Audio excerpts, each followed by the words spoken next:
So good to see you. Today is May 12th, 2021. My name's Sarah McLean, and I'm glad you're here today to meditate with us. So today I thought we'd start. We have been starting at the beginning because we've been working with some meditation teachers in training. And one of the ways I like to start is by taking a look at the ways in which we identify ourselves. Who are you? And how do you identify yourself? So many people say, well, I am affiliated with this group. I'm affiliated with this group. I work like in this office, or I work in this profession. And we identify ourselves by the people we spend our time with, by the communities we dwell in. And really and truly, we look towards the outside world for indications of who we really are. This book, Soul Centered, that I wrote is really asking you to look somewhere else for identifying who you really are. But first, if you want to, I'm going to invite you to do this. Close your eyes and answer the question, who am I? Who am I?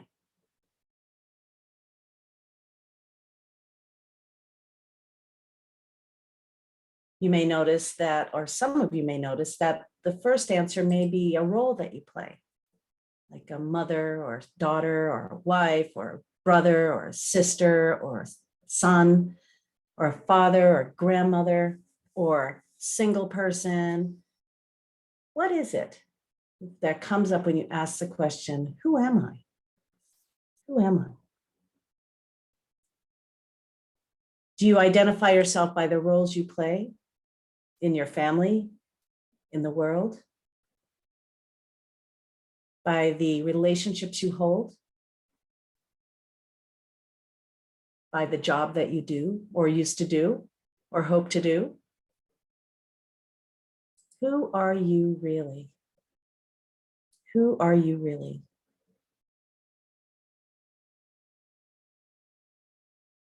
Asking yourself again, what starts to arise? Maybe you get a little deeper, a little more spiritual. Who am I really? Maybe I'm a child of God. Maybe I'm a spiritual person or a healer. Maybe I'm kind. What is it that comes up for you when you ask the question, who am I?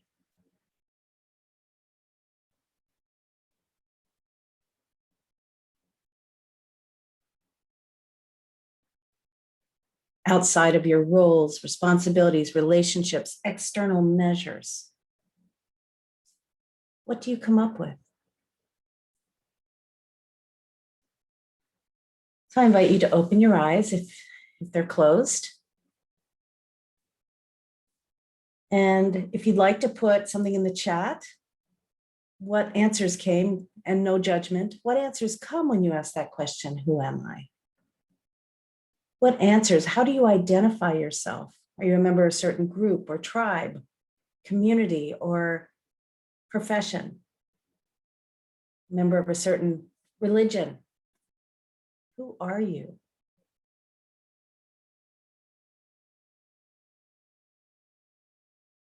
Oh, look at that.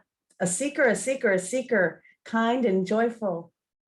A seeker, goodness. Oh, I love it. Well, those, I guess we're in the right group here. It's a community that everybody's welcome to join. And hopefully you'll be a finder. That's my hope for you. So let me read to you something that I realized, because I was let me just put it this way. I'm a recovering codependent person. You know what codependence is? It's someone who is dependent on the exterior world for a sense of self, whether it's the job you do, the relationships you're in, whether it's the way people see you, anything external, your numbers, your letters, your education, how much money is in the bank, your position in particular group or workplace. External measures are changeable. External measures cannot be counted on. Everything changes, as we have seen over the last year and a half. All those external measures have changed, and it has forced many of us to look inside. Well, who am I really outside of this job, outside of this workplace, outside of this group? So I'm going to suggest that maybe this last year has given you an opportunity, many of you, the seekers in the room, to look at who you are outside of all of those constructs and look inside to something that is the unchangeable measure of you. And some of you put in here that you're kind, that you are the I am, that you are a soul. So some of you are citizens of the world, a soul having a human experience, peacefulness, kindness, everything and nothing. I am in the right group. Let me read to you what was sort of my awakening.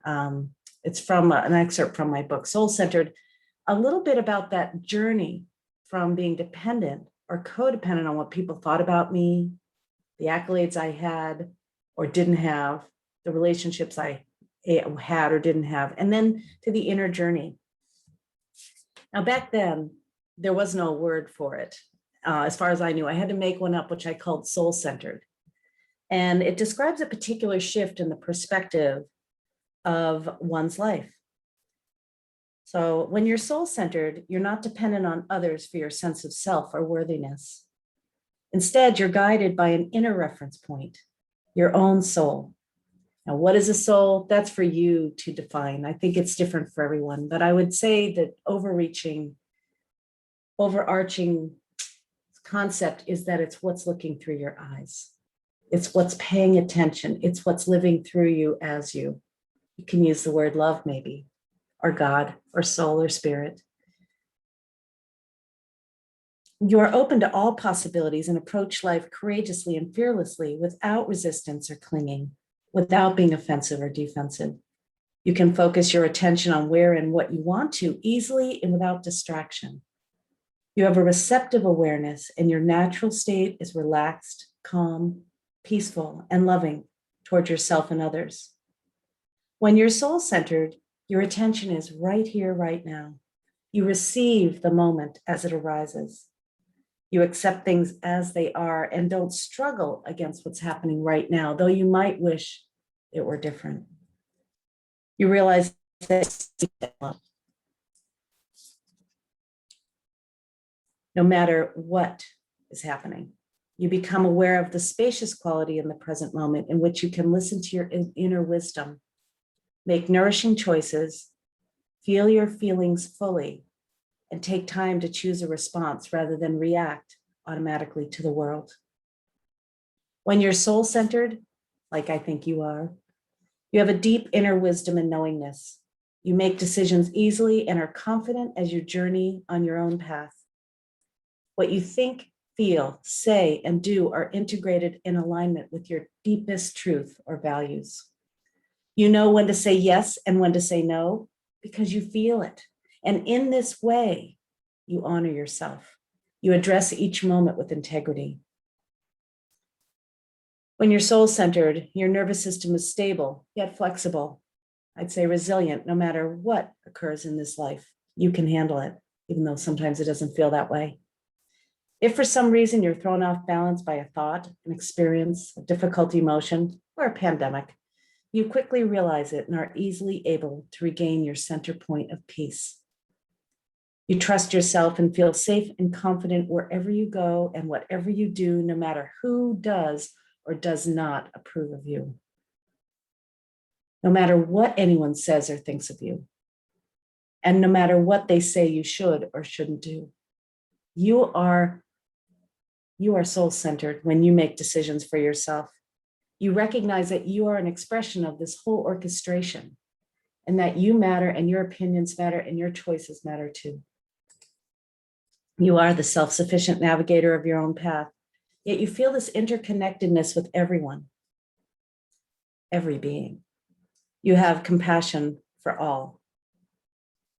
You feel in communication with life and enjoy nature's support, sensing the love that surrounds you, the love that makes you.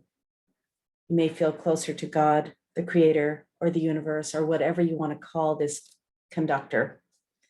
And when you're soul-centered, you radiate the qualities of your soul.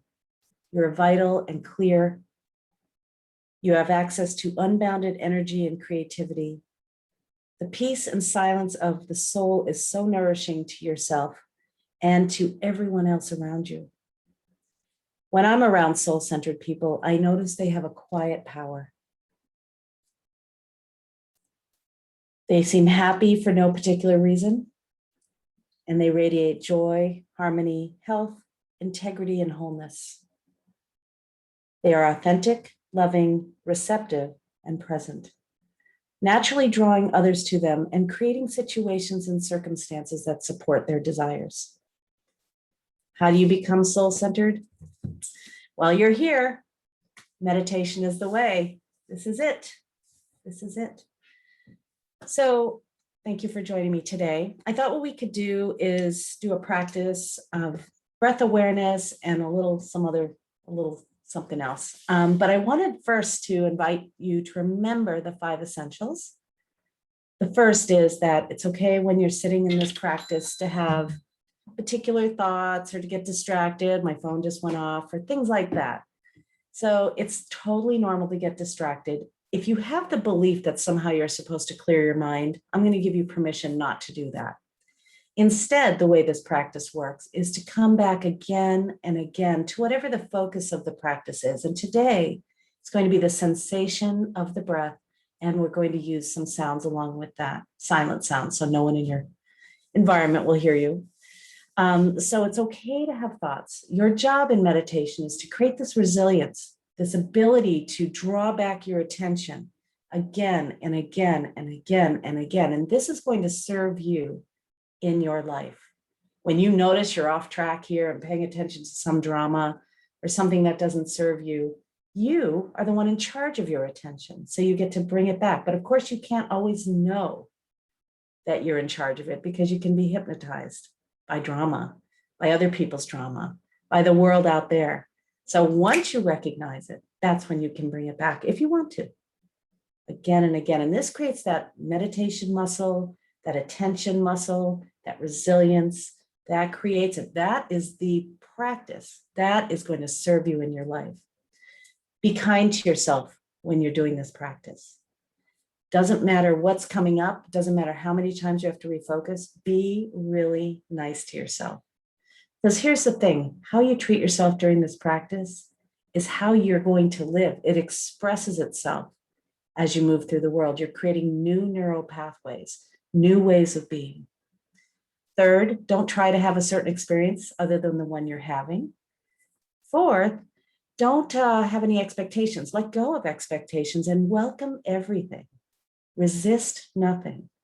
And if you recognize that you're welcoming some sort of drama that, or memory or hope, come on back here to the present moment. Let's dwell here together.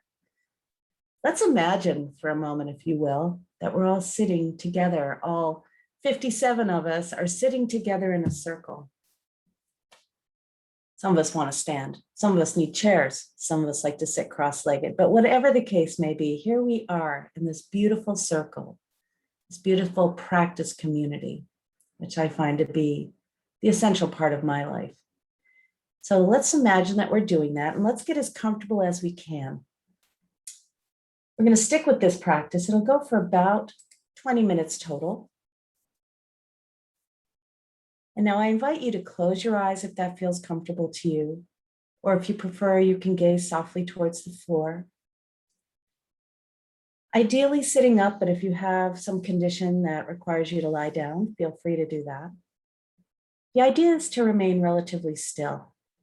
If you need to shift, scratch an itch, sneeze, open your eyes and look around, feel free to do that. If at any time you feel uncomfortable in any way, you can open your eyes. You can stop at any time. It's ideal not to stop just because your mind says, hey, let's stop. It's ideal to try and stick with the practice, but if it's just some curiosity of like, what's that sound outside my window, you can certainly open your eyes and look around. But what is not an emergency is checking your email, going on the internet, checking your phone in the middle of your practice. Hold your hands in whatever way is comfortable. I like to hold them in my lap, like this or like this. You've seen people do these mudras. You don't need to do that. Comfort is key.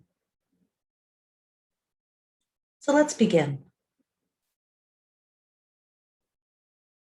With your eyes closed or softly gazing toward the floor, you might become a little more aware of what is here in this environment now. So invite some mindfulness. Being mindful of what you feel, what you hear, what you smell, what you taste.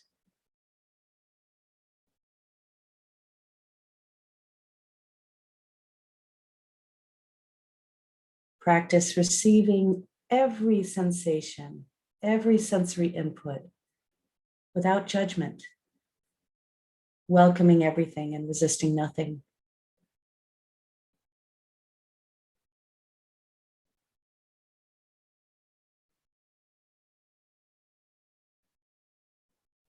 With your eyes closed, you might begin to notice the sounds are a little more prevalent to you. So rather than identifying where they're coming from or whether you like them or not, let's tune into the sounds around you.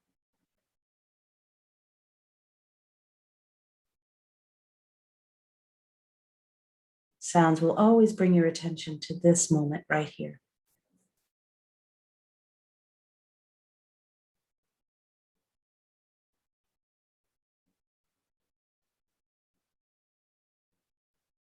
You also might be tuning into how you're physically feeling in this moment. Look beyond the labels of comfort and discomfort and explore sensations such as where your feet are resting on the floor or the support underneath you.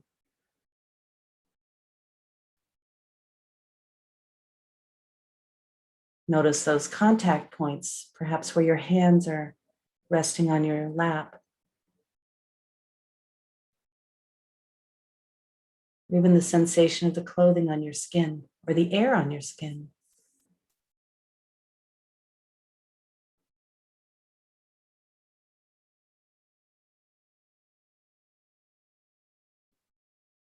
Perhaps you notice sensations such as the body's movement or stillness.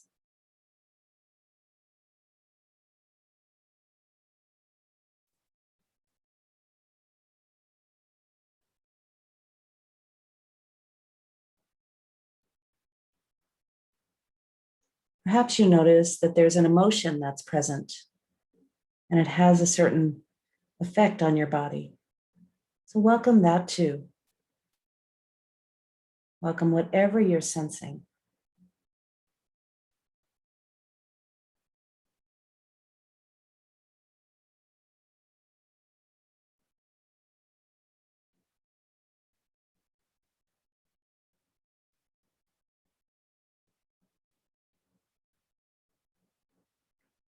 Inviting your breath to deepen for a few breaths, ideally breathing in and out through the nose.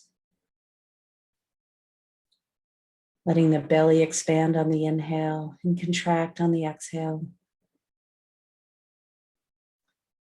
Allowing your belly to do this sends a signal to your nervous system that it's okay to relax. You activate that parasympathetic response with a few long, slow, deep breaths at your own pace.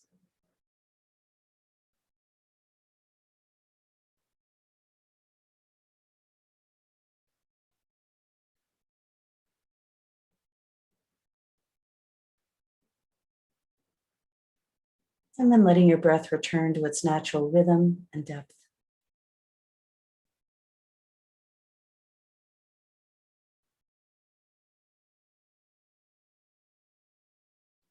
Tuning in now to the energetic quality of your breath. Do you notice if the breath seems to move in and then up, or in then down? And on the exhale, do you notice the breath and the energy moving up or down? It's different for each of us. Which way does that vital energy move in your body? And if you don't sense it, it's perfectly fine. Just tune in to the movements of the breath as your breath is natural now.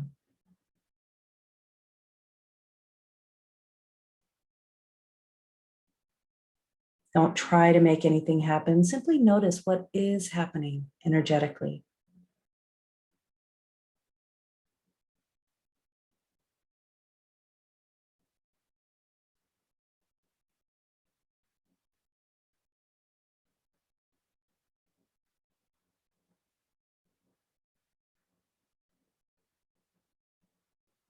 Letting go of any effort of breathing. Simply tune into the natural breath and the pauses in between the inhale and the exhale. And witness the sensations inside your nervous system, inside your vital energy system.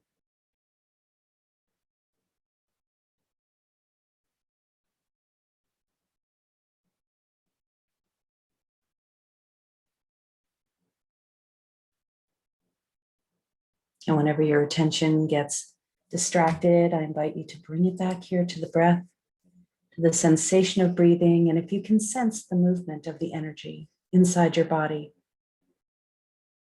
either moving up on the inhale or down on the inhale, or up on the exhale or down on the exhale.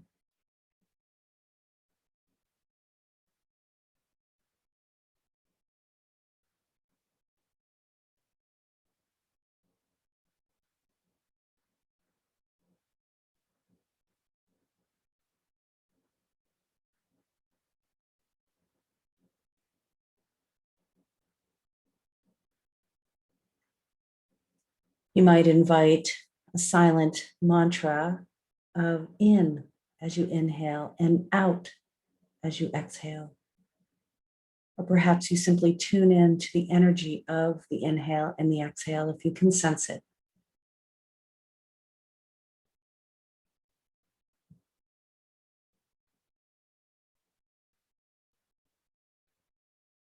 Letting go of too much effort and simply staying with the breath.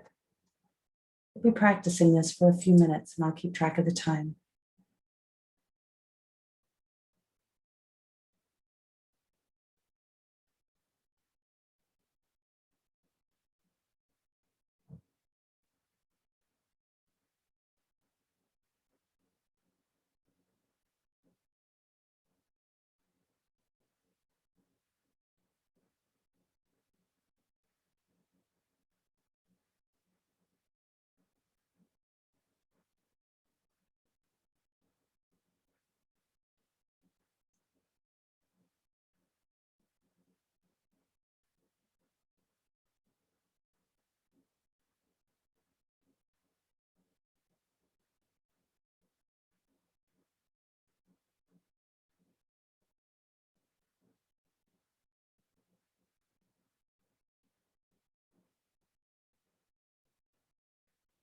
You might notice the breath slowing down or speeding up. Don't try to control it in any way. Let it be as it is, simply paying attention to it.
There's nothing special that's supposed to happen. Simply tuning in to this moment by anchoring your attention to the breath.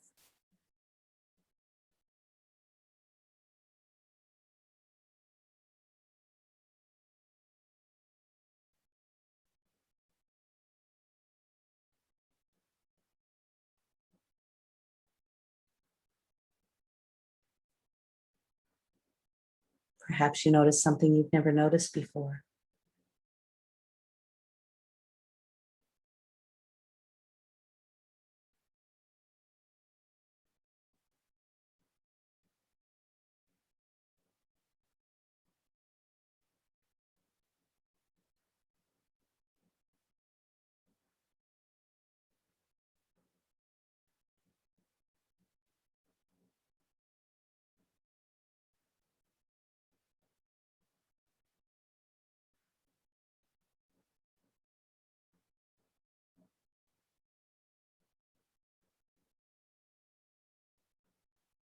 Letting your breath charm you. Simply pay attention now to the way the breath feels as it moves in and out of your nostrils. The sensation of movement and stillness. The pauses between the breaths. The temperature of the breath. Letting your breath charm you.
You might draw your attention now to your torso, your lungs, your rib cage, your belly, and notice the way the whole body seems to expand and contract with the breath, the front, the back, the sides of you.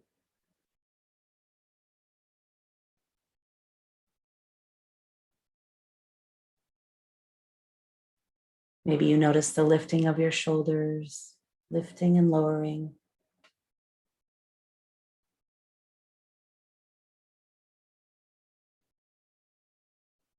Your beautiful aliveness.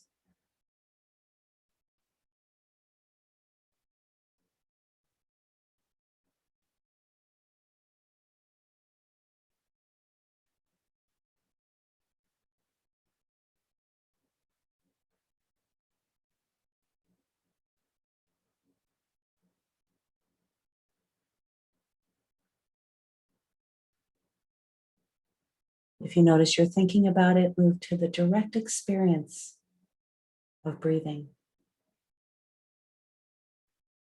of being nourished by the air.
Tuning in now to the center point of you.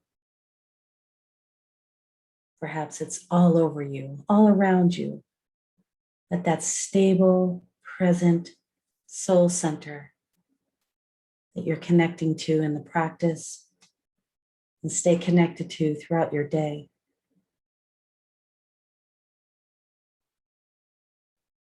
Tune into your soul center.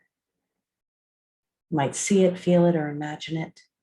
And the qualities that we suggested earlier, your kindness, your love, your innocence, your perfection, your integrity, your creativity.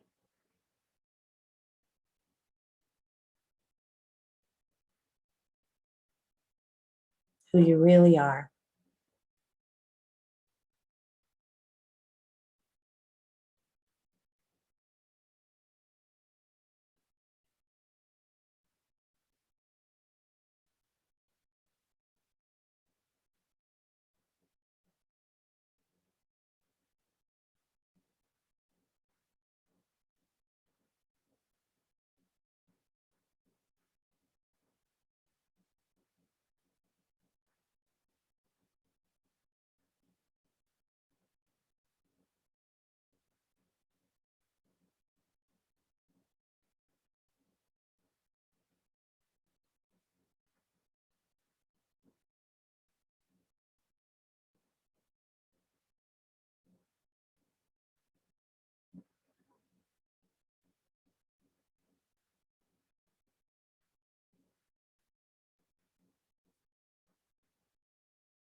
So taking your attention off your breath, let's rest in being, resting in the stillness, resting in awareness.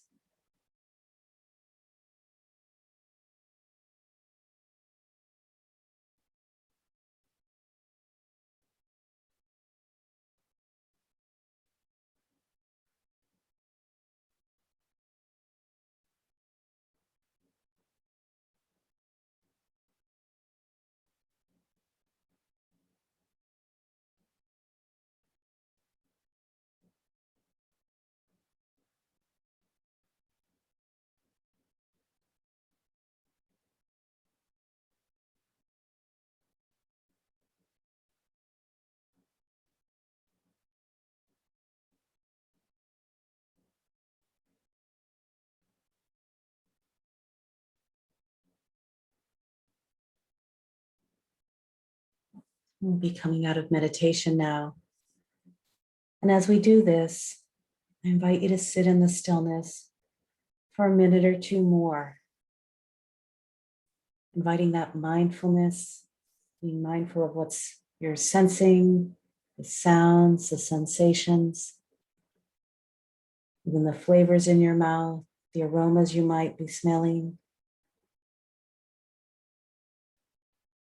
even the light that's coming through your eyelids. Just resting in awareness and being mindful of what's here, not your thoughts about it.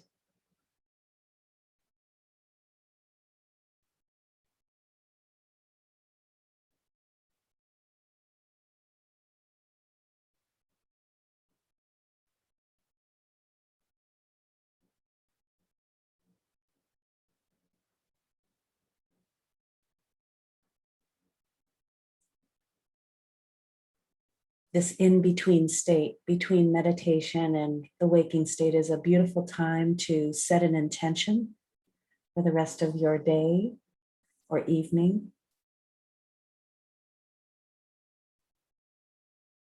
Whether the intention is to be present, be kind, to stay in your integrity, to be compassionate, speak the truth sweetly.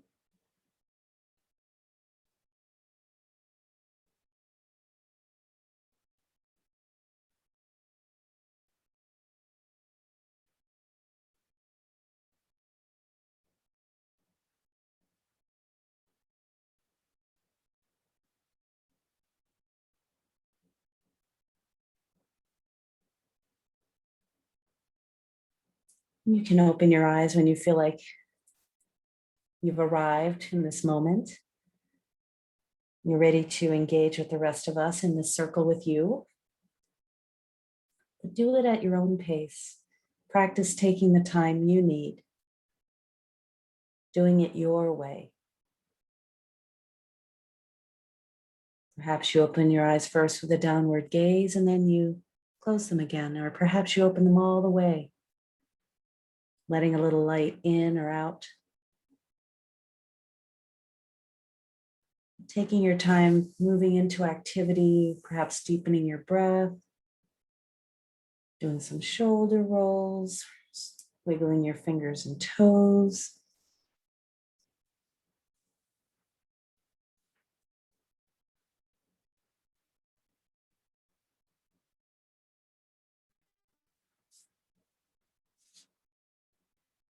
How you doing in there or out there or both?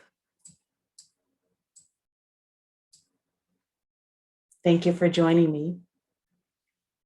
I always like to bow to that which lives through you as you, which is love, God, your soul, spirit, kindness, beauty, lives through you as you and lives through me as me, lives through everyone, everywhere, whether they know it or not.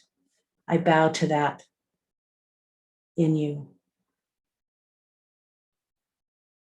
Thank you for joining me today. I'm going to go ahead and invite you, if you'd like, to unmute if you have a question or a comment about the movement of the breath, being present with the breath, the way the body moves, or how you're feeling now, or any questions you might have about the practice. Love to hear how you're doing.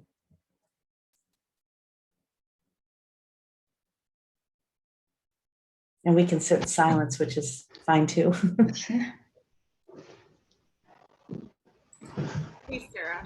Hi. I just want to thank you for the practice. It never fails to astonish me how the right practice comes to me at the right time. So thank you for that. Thank you, Erica. Well, I'm starting with the basics, but I do notice that when we really tune into the breath, I can feel it. And I have this discussion with my fellow meditation teachers or long-term meditators. And some people would say, gosh, I feel it going up on my inhale and then down as I exhale. And then I'll talk to someone else. They go, I can feel it going down on the inhale and up on the exhale. And there's no one way to do anything, no one way to meditate, no one way to feel your interior, no one way to bear witness to any of it. So I think it's important to let everything be here and now. Would anyone else like to share? Sarah.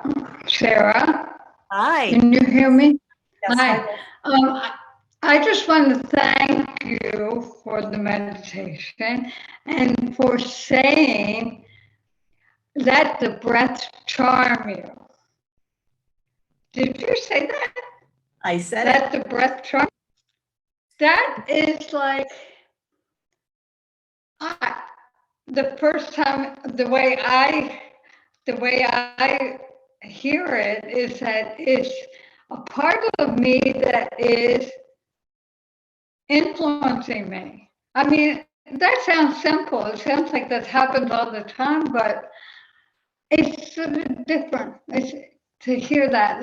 I guess the word charm. The word charm is great. Thank you, Wesley. It's actually doing.